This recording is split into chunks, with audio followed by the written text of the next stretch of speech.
c'est qui encore cette timbrée? Timbré? C'est ma cousine Astuna. Ta cousine? Comment ça, timbré? Ah, il faut pas écouter le nain. Il est aussi stupide que puant. Même pas vrai. On a fait l'université de magie ensemble. Ah oui, qu'est-ce qu'on a Ça rigolé. nous fait une belle jambe. Ouais. Et tu te souviens quand on a congelé la fontaine? C'était du délire. Et la fois où on a mis le feu au dortoir des 5e années? Évidemment. Est-ce que des gens sont morts? Et le jour où Norbert a invoqué une sangsue géante dans la piscine? Je te rappelle que j'étais dans la piscine. Ah oui. Et puis il y avait aussi machin là. Hop, hop, hop. Je vous arrête tout de suite. Bah oui, Mais mais... rien du tout. Je te fais remarquer qu'on doit sortir de la forêt et qu'on n'en a rien à tirer de vos histoires d'étudiantes. Et les auditeurs non plus. Ouais. Mais c'est ma cousine Ça enfin. pourrait aussi bien être Bécassine. C'est pas elle qui va nous donner nos pièces d'or. Voilà. Alors maintenant, on va se dire au revoir et nous, on va tracer. Ouais. Ce n'est pas très sympa. Je dérange peut-être? Et Non, oui.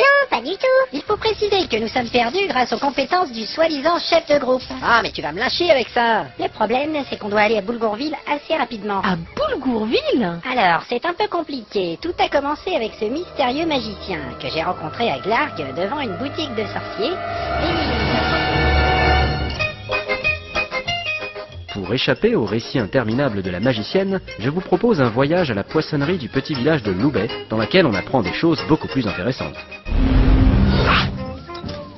Alors, qu'est-ce qu'elle prend aujourd'hui?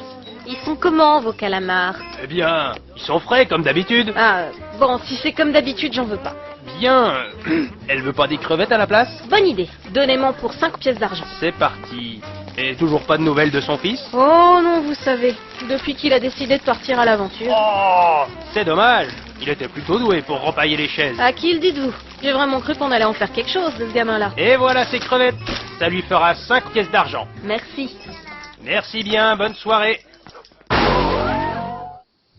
Et vous faites tout ce chemin pour 8000 pièces d'or? Bah oui, mais c'est pas rien. Il faut bien commencer par quelque chose. Et d'ailleurs, on est un peu à la bourre, alors il faudrait vraiment qu'on avance. Ouais. Sauf qu'on ne sait pas où aller. Mais moi, je pourrais vous aider. Oui, alors non, parce que je commence à en avoir plein mon sac. Des gens qui sortent de nulle part et qui ramènent leur science. Oh là là, mais du calme. En plus, c'est toujours payant et c'est super cher. Hein, et puis les clampins qui viennent soi-disant renforcer l'équipe, ils ne servent jamais à rien. Ils nous foutent dans le pétrin, ils meurent bêtement et ils n'écoutent jamais ce qu'on leur dit. Ah, mais pour ça, je vous avais prévenu. Et puis sinon, ils se barrent pour aller draguer les elfes. Mais vous avez encore mangé des chiantos. En plus de ça, on n'a pas vraiment besoin d'une deuxième magicienne. Ça, c'est clair. La magie, c'est naze. Il Mais... est clairement stipulé dans les manuels d'aventure que tous les personnages d'un groupe doivent être d'une classe et d'une profession différente. T'as lu des manuels, toi. Non, mais on m'a raconté. Mais tous les gens qu'on rencontre sont vachement sympas. Ah, ouais, alors ils sont gentils, mais il ne suffit pas d'être un bon copain pour mériter sa place dans une compagnie d'aventuriers.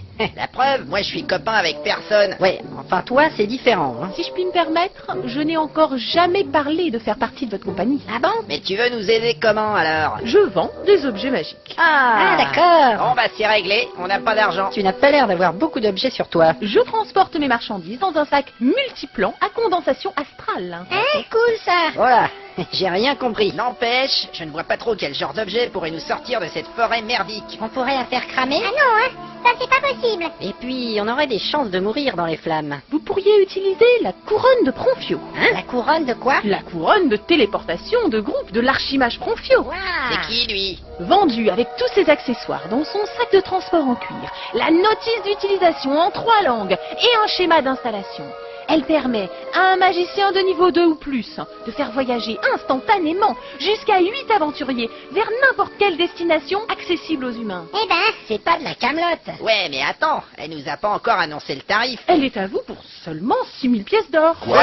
C'est un bon prix. T'es dingue? Mais c'est la peau du cul qu'on s'arrache à la pince. Les objets magiques sont toujours hors de prix, c'est normal. Ouais, mais là, mis à part le fait qu'on n'a pas cette somme, je ne vois pas trop l'intérêt d'acheter un objet à 6000 pièces d'or pour aller en gagner 8000. On va finir par être déficitaire. Vous ne savez toujours pas comment fonctionne la balance financière d'une aventure? Quoi? Balance financière? C'est quoi ce truc? A été élevé chez les nains. Le théorème de Zach démontre que le chemin parcouru au cours d'une quête génère environ 3 fois plus de bénéfices que la somme promise par le commanditaire. Ah bon? Sérieux? C'est marrant, parce que pour nous, c'est plutôt l'inverse. Je ne comprends rien. Alors, prenons un exemple. La robe de Tol Sadoun, vous l'avez trouvée pendant la quête. Et à oui, fait. c'était dans le magasin chez Zangdar. Dans mon catalogue d'évaluation des services et des objets Catalogue magiques. Sa valeur est estimée à 6000 pièces d'or. Carrément. 10 000. Mais oui, ça ne m'étonne pas. Délire. Et un arc elfique enchanté comme celui-là, il y en a pour 5000 pièces d'or. Waouh. Je ne peux pas l'utiliser. Eh, tu veux pas me le prêter? Eh, t'es vraiment doué pour le commerce.